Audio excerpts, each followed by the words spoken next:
not a business that's going to take any of us to the end of our tether and the possibility of taking our own lives. Aidan from the Samaritans, you're very, very welcome. Thank you very much, Rowan. Newry is now, I couldn't believe it, the Samaritans in Newry are 40 years in existence. Indeed, and the Samaritans as a family of has been founded, what, 60 years? 60 years, this year. yeah. So Newry is 40 years. Yeah, and remind the people of that beginning. I sometimes find, I'm confused and I think Che Guevara, but it wasn't Che Guevara who started the Samaritans, it was that man, what's his name? Yeah. Well, I'm not too familiar. I'm not too long myself within Samaritans. So I couldn't tell you about the foundation of the branch. What is the man's name? Oh, Chad Vara. Chad Vara, yes. That was it. You can see my confusion. Oh, yeah. So okay. Chad founded Samaritans per se, but yeah. I'm not sure who. He came from a Christian origin, didn't he? He was a Church of England minister. Church of England minister. Anglican minister. Yeah. And what were the circumstances that you know of that he responded to?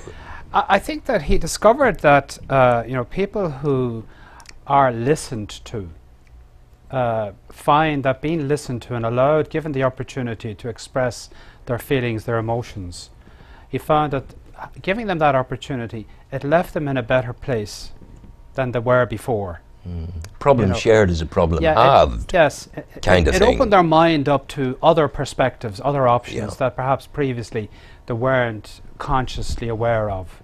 The mind is a huge arena of jungle and entanglement, and that's, I rather think, what brings people to you on an ongoing basis. There's a very fine dividing line, and who am I to judge anyone without walking in their shoes, first of all. But I have found on occasions of importance in my life, my Samaritans was the top of the mountain, but I needed to go there under the blue sky and experience the sun on my back and look down on the loch in order to start breathing freely again and to be at ease. And it's that easement that you bring to people in your situation. That ease. We believe that everybody has the right to be listened to and the right to share their burden, and that's what Samaritans are about. We're there to provide emotional support. We're available 24 hours a day, all day, every day. That's what we say. We're open all day, every day. It's the kind of thing that is there one area of trouble that brings people to your door more than others? Well, particularly nowadays with the recession and money worries and financial problems people have, we find that there's an increased number of calls from people in distress about that. Now, of course, Samaritans, we don't provide financial assistance, but we will, after having provided them with the emotional support necessary for them, we will signpost them to the appropriate agencies who can provide, practical help with regard to financial issues. I find, I've maybe said this to you before, but it surprises me that in situations in the world of great poverty, one sees almost an absence of suicide, an absence of depression. People who awaken with the first light of the day and go into the fields and come home and eat what they grow and sell the residue, sell the rest of it at the market on the Saturday. Those people are the most chilled people I've ever found on the planet.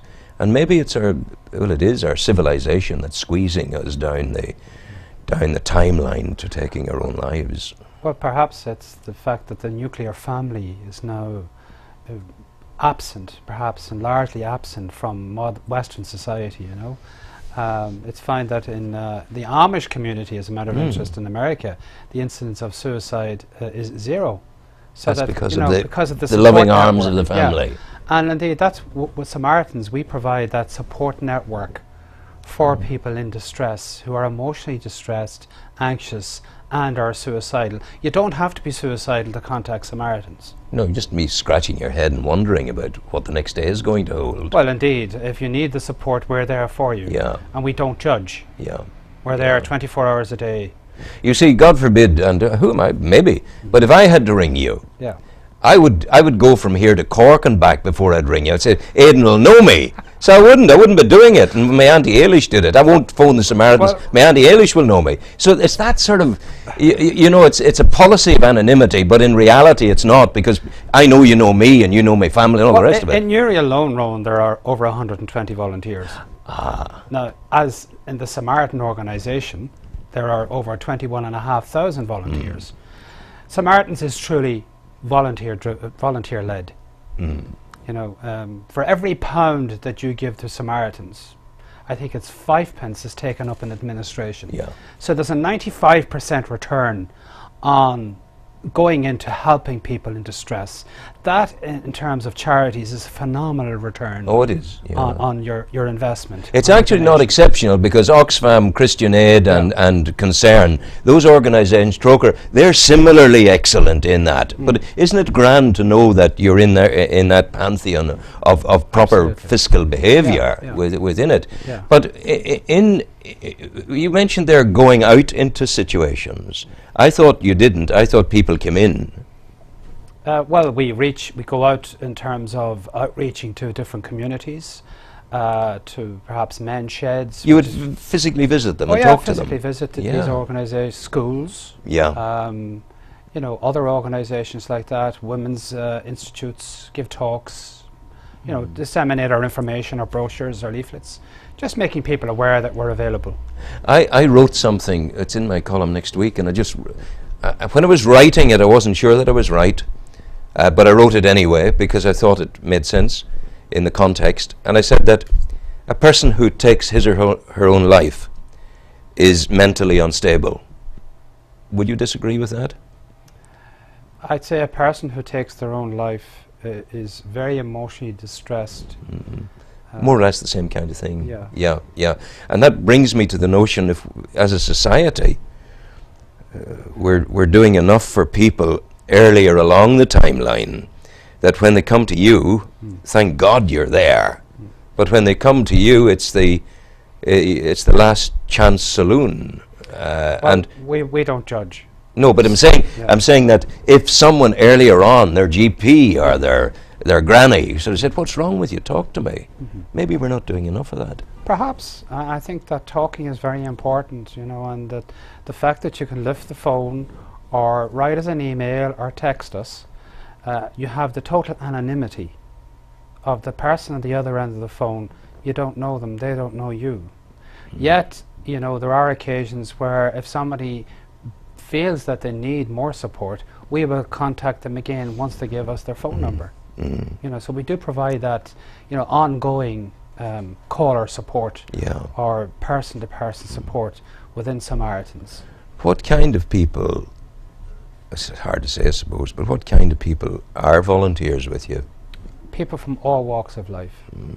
We have medical people, we have people who do very ordinary, honest today, good jobs. You know, anybody in society is welcome to be a Samaritan volunteer. Motivation?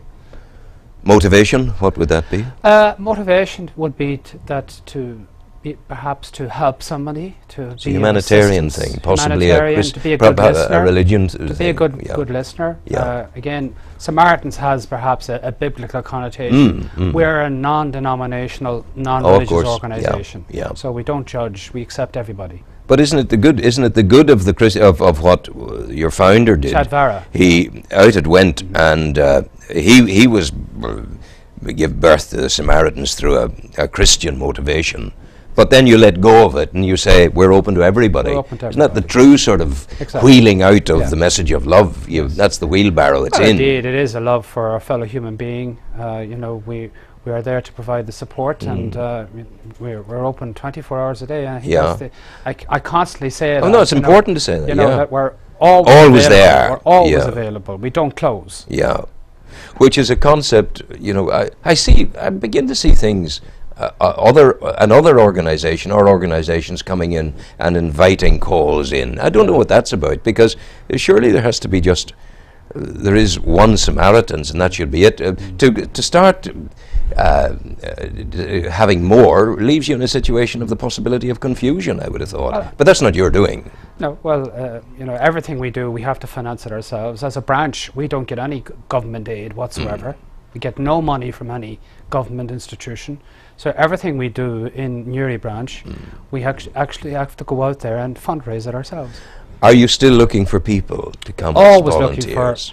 We're always looking for volunteers. We're looking for volunteers who can be good listeners. And we're also looking for a category of volunteer called a support volunteer.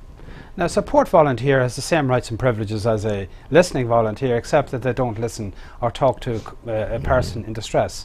They perhaps would fundraise for us, they would provide IT skills, or they may provide housekeeping duties or any other skill. Invite you into a television studio. Indeed. Because is it okay to say, Rowan, that you are one of our support volunteers? It is, of course. Yeah, I hadn't realised that, but I think I am. I tried to be a listening volunteer. You're on the register. And I ran from it with an enthusiasm that shocked me. Because I was sitting here and listening to what people were saying. I wasn't listening to people ringing in, but when I heard some of the case studies, I thought, this will blow my mind. I can't do this. I can go into the bush of northwest Nigeria and do what I have to do there. Physicality, no problem. But to be interfaced with that kind of closeness, and wow, that would have wrecked me. You're a special people, can take this on board. Well, the support network within Samaritans is second to none. You know, if you consider, unless we're there to support each other as volunteers, how can we be there to support the members of the public? So we are there for each other. We have a very, very good management structure, how we deal with, distress within the volunteer who may have taken perhaps a suicidal call, or maybe somebody who is self-harming may have caused you some distress. So we're there for each other to provide that support for each other. I think the greatest reason I won't take my own life is it's probably sore. And I said, no, I'm too big a coward. If I could sort of walk into the twilight on a nice autumn evening with my glass of Chardonnay and the last of my smoked salmon, that might be a very nice way to go, but it doesn't work that way. No, it doesn't work. It's a horrible situation. And of late we've had people going into the Newry Canal, quite a few. There's been 2 that I know of. And one man, before he went, was walking up and down, and he went into the hotel and handed out his money to people. Yes. That poor creature needed someone to lean upon. Absolutely. Just so awful. And just to make people aware that on the 20th, which is the Saturday, 20th of July, I think it's the Saturday, we have an event in the Buttercrane Shopping Centre. We have the Newry, I think it's called Muay Thai Boxing Club, or Muay Thai Boxing Club. Wow. Are helping us out. They're giving us a demonstration. You talk to me about suicide, I'll put that out of your head. I know what you guys are at. They're giving us a demonstration of boxing, because we find that the incidence of suicide amongst young men is very, very high. So they're helping us out on the day. It's a talk to us event. We're available there to hand out information. Excellent. And so just to make people aware of where Samaritans are and what we do. Okay, give them the number, please, would you? Our local number is 048 302 66366. Say it again slowly. 048 302 302 366. That's the Samaritans. If you want to contact us by email, it's jo at samaritans.org. Samaritans.org. Yeah. So that's 048 302 66366, or Joe, that's jo at samaritans.org. That's it. Aidan Samaritan, thank you for being what you are, a human being and a Samaritan. Thank you. Coming shortly, the Rooney family. For now, Sean, a little bit of music, please.